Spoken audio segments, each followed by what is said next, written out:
आप सभी को मेरा प्यार भरा नमस्कार। पेडल अप के इस यूट्यूब चैनल पर आप सभी का स्वागत है। आप सभी से यही उम्मीद करता हूँ कि आप सभी अपनी तैयारी को बेहतर कर रहे होंगे और एक बार फिर आज हम इस वीडियो प्रैक्टिस सेशन के माध्यम से अपने कॉन्सेप्ट की क्लियरिटी को और बेहतर करेंगे।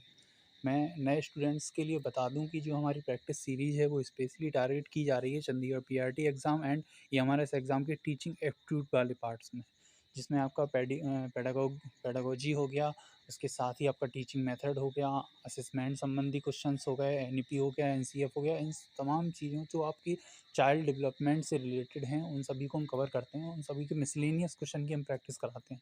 और इस सीरीज़ में अभी काफ़ी वीडियो ऑलरेडी आ चुकी हैं, अगर आपने वो नहीं देखी हैं तो आप डिस्क्रिप्शन बॉक्स में दी गई लिंक के माध्यम से वो सारी वीडियो देख सकते हैं। इनसे आपको कहीं न कहीं कॉन्सेप्ट को और बेहतर करने में मदद मिलेगी। इसके साथ ही अगर मैं बात करूँ आपके डेली कुछ की, तो टेलीग्राम पर हम पेडागोज नाम से इस ग्रुप में डेली रात को 9 बजे मिसलेनियस क्वेश्चन की क्विज कंडक्ट कराते हैं, जिससे आपको कहीं न कहीं ये पता चलता है कि अभी आपका कौन-सा पोर्शन ऐसा रह गया है जिस पर अभी और काम करने की आपको ज़रूरत है। तो अगर आप वो जॉइन करना चाहते हैं तो नीचे आपको लिंक मिल जाएगी, उसके माध्यम से आप जुड़ सकते हैं। इसके साथ ही पेडल अप ऑफिशियल चैनल को भी आप ज़रूर जॉइन करें। इस पे हम time to time related notes या इन्फॉर्मेशन प्रोवाइड कराते रहते हैं। तो बढ़ते हैं अपने आज के क्वेश्चनों की श्रृंखला की ओर।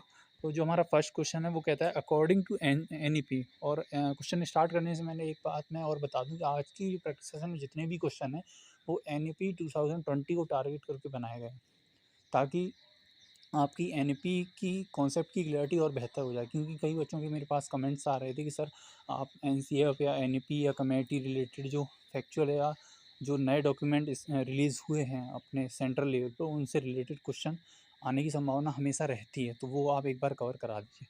तो आज की जो वीडियो है वो स्पेशली मेंशन उसमें सारे क्वेश्चन हैं एनईपी 2020 को लेकर। तो फर्स्ट क्वेश्चन कहता है कि according to the NEP 2020 emphasise on dash and new racing should be given in the school curriculum. आपको ये बताना है कि किस पे एनईपी 2020 ने ज़्यादा अपने पाठ्यक्रम को जोड़ दिया है। क्या मेमोराइजेशन है, फिजिकल एंड मेंटल हेल्थ है, फाउंडेशन लिटरेसी है या कोडिंग है? तो आप सभी ने इस बारे में काफ़ी कुछ सुना होगा, काफ़ी कुछ पढ़ा भी होगा। अगर आपने केवीएस या एनवीएस जैसे एग्ज़ाम अभी रिसेंटली में दे रखे हैं तो उनमें भी इससे रिलेटेड काफ़ी क्वेश्चन पूछे गए हैं कि हमारा जो एनईपी है वो ज़्यादातर एम्फेसाइज किस चीज़ पे करता है, वो करता है फाउंडेशन लिटरेसी पे। और इसी फाउंडेशन लिटरेसी के चलते आपने देखा होगा कि निपुण भारत जैसे कई सारे अभियान चलाए गए हैं हमारे केंद्र सरकार द्वारा, तो वो इन्हीं का एक हिस्सा है। बढ़ते हैं अगले क्वेश्चन की ओर कि by taking of holistic development NEP 2020 wants to pay attention हो। मतलब होलिस्टिक डेवलपमेंट या समग्र विकास के संबंध में जो एनईपी है वो किस चीज़ पर ज़्यादा ध्यान देती है? Feeling of the holes in our मतलब फीलिंग, सॉरी यहाँ फीलिंग लिख गया, फिलिंग ऑफ द होल्स मतलब जो गैप रह गए हैं हमारे कहीं ना कहीं एजुकेशन सिस्टम में, उसको भरने का काम करती है। Equity of opportunities in education, सभी को समानता या समान अवसरों को प्रदान करने की बात करती है। Giving to do importance to all cognitive conative and effective domain, मतलब कहीं ना कहीं हमें संज्ञानात्मक या प्रभावी डोमेन को महत्व देती है। या designing same course through out India, मतलब पूरे भारत में एक समान पाठ्यक्रम को डिज़ाइन करने पर ज़्यादा महत्व देती है। तो आपको ये चीज़ देख के बतानी है। तो एन का जो होलिस्टिक डेवलपमेंट की अगर हम बात करें तो वो किस पे ज़्यादा ध्यान देती है, तो वो आपका आएगा ऑप्शन नंबर थर्ड में। अब ज़रा रीज़न जान लेते हैं कि ऑप्शन नंबर थर्ड यहाँ क्यों इम्पोर्टेंट बैठेगा। क्योंकि आपका जो क्वेश्चन नंबर जो थर्ड है वो कहीं ना कहीं आपका कहता है कि गिवन इंपॉर्टेंस किसको इंपॉर्टेंस दी जा रही है यहाँ। यहाँ इंपॉर्टेंस दी जा रही है बच्चे के जो संज्ञानात्मक, बच्चे के अंदर संज्ञानात्मक विकास को बढ़ावा देने के लिए। बिल्कुल ये बात सही है कि कहीं ना कहीं एन बच्चे के अंदर संज्ञानात्मक विकास को बढ़ावा देगी। कोऑर्डिनेटिव मतलब क्रियात्मक पक्ष, बच्चे के अंदर वो कहीं न कहीं बच्चे को एक्टिव करने की बात करती है, ये भी बात सही है। इफेक्टिव डोमेन कहीं न कहीं बच्चे में भावात्मक पक्ष को भी वो बढ़ावा देने की काम करती है। मतलब बच्चे के विकास में जो 3 महत्वपूर्ण पक्ष होते हैं, आपका संज्ञानात्मक, आपका क्रियात्मक, आपका भावनात्मक। तो इन तीनों को बढ़ावा देने की बात कौन करती है? वो एनईपी 2020 है। इस हिसाब से हमारा ये थर्ड ऑप्शन इज़ करेक्ट। बढ़ते हैं अगले क्वेश्चन की ओर। What vision was derived from national educational policy 2020 for NCF 2030। मतलब जो एनसीएफ 2030 है हमारा, 2023 है सॉरी, और उसने उसके लिए एनईपी 2020 में क्या दृष्टिकोण लिया गया था? To provide educational to only a selective group, मतलब केवल एक निश्चित ग्रुप को ही हमें एजुकेशन प्रोवाइड करानी है। To develop equitable and vibrant knowledge society, मतलब हमें न्याय संगत और पूरी सोसाइटी को एक साथ विकसित करना है। To prioritise cognitive development over character building, मतलब हमें चित्र निर्माण पर कहीं ना कहीं संज्ञानात्मक पक्ष को अधिक प्राथमिकता देनी है। To disregard the value and principle outline in the constitution of India, मतलब भारत के संविधान में उल्लिखित जो मूल और सिद्धांत है उनकी उपेक्षा करना। तो इसका जो मोस्ट अप्रोप्रिएट आंसर बैठता है वो है आपका ऑप्शन नंबर 2।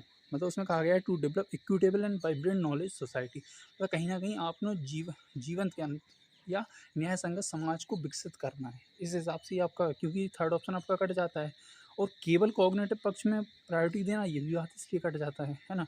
और फिलिंग गैप, ये भी मतलब सिलेक्टिव ग्रुप को आप एजुकेशन प्रोवाइड करना, ये तो फिर आपका कहीं ना कहीं विरोधी बात होगी कि आप केवल एक ही तबके के व्यक्तियों को शिक्षा प्रदान करना चाहते हैं। इस हिसाब से आपका option number second is correct. बढ़ते हैं अगले क्वेश्चन की ओर कि what is the following reform was included in NEP 2020, मतलब 2020 की नेशनल एजुकेशनल पॉलिसी में आपको कौन कौन से रिफॉर्म देखने को मिलेंगे। इक्विटेबल एंड इंक्लूसिव एजुकेशन, ये भी बात सही है, इन्हें समानता और आपके समावेशी शिक्षा पर बात करी गई है। Ensuring universal access to all level, बिल्कुल बात सही है, सभी को समान कहीं ना कहीं शिक्षा मुहैया कराने की बात करी गई। New curricular and pedagogical structure 5+3+3+4, इस पे बात करी गई है। तो यहाँ जो सही बैठता है वो आई होप आप सभी को पता चल गया होगा, ऑल ऑफ द अबव है। अब क्यों ये ऑल ऑफ द अबव है, क्योंकि कहीं ना कहीं आपका समावेशी और समानता की बात करी, बिल्कुल सही बात है, सभी को शिक्षा की उपलब्धता होनी चाहिए, ये बात भी सही है। 5+3+3+4 ये नए आपका कहीं नहीं न्यू करिकुलर को एनईपी 2020 और एनसीएफ 2022 और 23 ने कहीं ना कहीं प्रस्तावित किया था। और इससे रिलेटेड आपको बहुत सारे क्वेश्चन आपके रिसेंटली जो केवीएस एग्जाम हुआ है उसमें देखने को मिले थे। आई होप कि इसकी क्लियरिटी आपको होगी। बढ़ते हैं अगले क्वेश्चन की ओर कि under NEP 2020 the primary activity of the NRF will be to recognize outstanding research and progress, fund competitive peer-reviewed grant proposal of all type and across all discipline, enable of culture of research to permeate through our universities। तो अगर बात करें कि जो N है उसमें NRF के अंतर्गत कौन कौन सी प्राइमरी एक्टिविटीज़ हैं, तो आपकी अगर बात करें कि एनआरएफ की प्राइमरी एक्टिविटी की, तो इसमें आपका ये तीनों जो आपको देखने को मिल रही हैं वो सारी आप में आती हैं, तो इसका आंसर हो जाता है आर। अगर आप बात करेंगे एनआरएफ होता क्या है, इसको ज़रा देख लेते हैं कि एनआरएफ क्या है, ये नया वर्ड देखने में आया। तो एनआरएफ का मतलब है नेशनल रिसर्च फाउंडेशन, है ना। ये कहीं ना कहीं गोल एक तरीके से तय करता है कल्चर में रिसर्च को प्रमोट करने के लिए। तो इस हिसाब से जो आपके तीन ऑप्शन दिख रहे हैं वो अपने आप में सही बैठते हैं। बढ़ते हैं अगले क्वेश्चन की ओर कि the new educational policy is based on pillars, how many pillars does NEP 2020 have, मतलब एनईपी 2020 में कुछ पिलरों पे बेस है, मतलब कुछ स्तंभों पे ये टिकी हुई है। आपको बताना है उन स्तंभों की संख्या कितनी है, 5 है, 4 है, 3 है, 8 है। तो ये एनईपी, अगर आपने एनईपी का डॉक्यूमेंट पढ़ा है तो उसमें 5 स्तंभों की बात करी गई है। तो इसका सही जो आंसर हो जाता है वो हो जाता है आपका 5। अगर आप बात करें कि वो 5 स्तंभ कौन कौन से हैं, तो आपका पहला है एक्सेस, ठीक है। अब एक्सेस का मतलब क्या है कि आपको जो एजुकेशन है वो सभी को मुहैया करानी है। ऐसा नहीं है अभी जैसे पिछले में एक ऑप्शन आया था स्पेशल ग्रुप को, नहीं, आपको जो एक्सेस देना है एजुकेशन का वो सभी को देना है। दूसरा आता है इक्विटी, मतलब आपको समता या समानता का भी ध्यान रखना है, ऐसा नहीं किसी में भेदभाव के रूप में आप शिक्षा का वितरण करें। क्वालिटी एजुकेशन होनी चाहिए, थर्ड हो गया। फोर्थ की बात करें अफोर्डेबिलिटी, मतलब जो एजुकेशन बच्चों को प्राप्त हो एक अफोर्डेबल रेट, जैसे बोला गया 6 से 14 वर्ष के बच्चों को निःशुल्क एवं अनिवार्य शिक्षा मिलनी चाहिए, तो वो अफोर्डेबिलिटी में आ जाता है। अगर बात करें अकाउंटेबिलिटी, तो अकाउंटेबिलिटी में है कि कहीं न कहीं जो पॉलिसीज़ या प्रोसीजर्स हैं वो स्कूल और जो डिस्ट्रिक्ट लेवल पे जो संस्थाएँ बनाई जाती हैं वो उसकी अकाउंटेबिलिटी रखेंगे, कि उनका एक ज़िम्मेदारी है कि बच्चे को स्कूल में एक प्रॉपर इंफ्रास्ट्रक्चर मिले, एक मतलब पढ़ाई का माहौल मिले, ये सब उनकी अकाउंटेबिलिटी बनती है, जवाबदेही बनती है ना। तो ये 5 स्तंभ आपको ध्यान रखना है। मैं फिर से रिपीट कर देता हूँ। एक तो एक्सेस हो गया, दूसरा आपका इक्विटी हो गया, तीसरा क्वालिटी हो गया, चौथा अफोर्डेबिलिटी हो गया और पाँचवां अकाउंटेबिलिटी हो गया। ये 5 स्तंभ की बात एनईपी 2020 में करी गई है। आई होप कि आपको क्लियर हो गया होगा। बढ़ते हैं अगले क्वेश्चन की ओर कि NEP 2020 has recommended that mathematics and computation thinking will be given increased emphasis in school starting from foundation, preparatory, middle school या सेकेंडरी। तो अगर बात करें कि यहाँ देखो कुछ वर्ड आपको देखना है कि यहाँ बोला गया है मैथमेटिकल एंड कंप्यूटेशनल जो थिंकिंग है उसको बढ़ावा देना कब से स्टार्ट किया गया, फाउंडेशन से, मतलब शुरुआती से, या प्रिपरेटरी से, मिडिल से या सेकेंडरी से। तो जो मैथमेटिकल थिंकिंग की बात करी गई है वो फाउंडेशन स्टेज से करी गई है, तभी एफएलएन एक प्रोग्राम निपुण भारत के अंतर्गत लाया गया था, ठीक है। आई होप कि आपको ये चीज़ पहले से पता होगी। बढ़ते हैं अगले क्वेश्चन की ओर कि the goal of ECC, before class 1 should be. ECC का मोस्ट ऑफ द स्टूडेंट को वैसे तो फुल फॉर्म पता होगा, अगर नहीं है तो मैं यही उम्मीद करता हूँ कि आप वो फुल फॉर्म कमेंट बॉक्स में लिख के भेजें, ताकि आपकी मेमोरी में चीज़ें रिकॉल हों। मैं बताने को बता सकता हूँ, बट मैं आपसे उम्मीद करता हूँ कि आप अपने हैंड से उसको कमेंट बॉक्स में लिख के भेजें। ईसीसी का फुल फॉर्म ये आप होमवर्क अपना समझ लीजिए। तो बात करते हैं कि ईसीसी के गोल अगर की बात करें, वो क्लास फर्स्ट के लिए क्या होना चाहिए। To develop computational skill among learners, to develop basic numeracy skill among the learners, to make children learn to write number name, to make children learn counting and multiplication tables, मतलब tables बनाना। तो अगर बात करें ECC के अंदर class 1 के का क्या गोल होना चाहिए, तो ये तो होना नहीं चाहिए टेबल बनाना है काउंटिंग। क्लास 1 से नीचे का बच्चा कैसे करेगा? या क्लास 1 में पहली बात आपके 1 से 20 तक ही टेबल पढ़ाई जाती हैं, टेबल तो पढ़ाई नहीं जाती, काउंटिंग 1 to 20 होती है, ठीक है। अगर आप पहले क्वेश्चन की बात, इस हिसाब से ये कट जाता है। अगर बात करें आपकी to develop computational skill among learners, तो नहीं, ये भी नहीं बैठेगा। अगर बात करें यहाँ क्लास 1 में बच्चे को हमें बेसिक्स पढ़ाना है, क्या न्यूमरेसी का, ठीक है, बहुत हाई लेवल पे नहीं जाना, अभी राइट और लर्न ये बात भी नहीं बतानी है, तो केवल उसे न्यूमरेसी देनी है। आई होप कि आपको क्लियर हो गया होगा। बढ़ते हैं अगले क्वेश्चन की। NEP 2020 lays particular emphasis on, किस पे ज़्यादा जोर देती है एनईपी हमारी 2020? The development of world class infra का, ठीक है, the provision to give 100% employment का, the provision to give free education का, the development of creative potential of each children.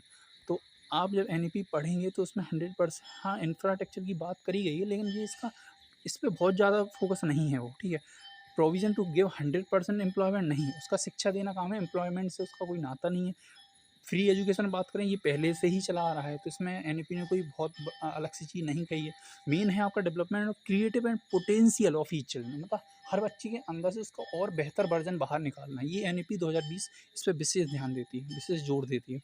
बढ़ते हैं अगले क्वेश्चन की ओर कि NEP 2020 which language should a teacher use for interacting with primary school children during the teaching learning process. मतलब कहा गया है कि जो प्राथमिक विद्यालय के जो बच्चे हैं उनके साथ जो टीचर इंटरेक्ट करेगा वो किस भाषा में होना चाहिए। क्या वो रीजनल लैंग्वेज होनी चाहिए, हिंदी लैंग्वेज होनी चाहिए, इंग्लिश होनी चाहिए, मदर टंग? इसका आई होप कि सभी ने आंसर दे दिया होगा, इसका आंसर है मदर टंग, है ना।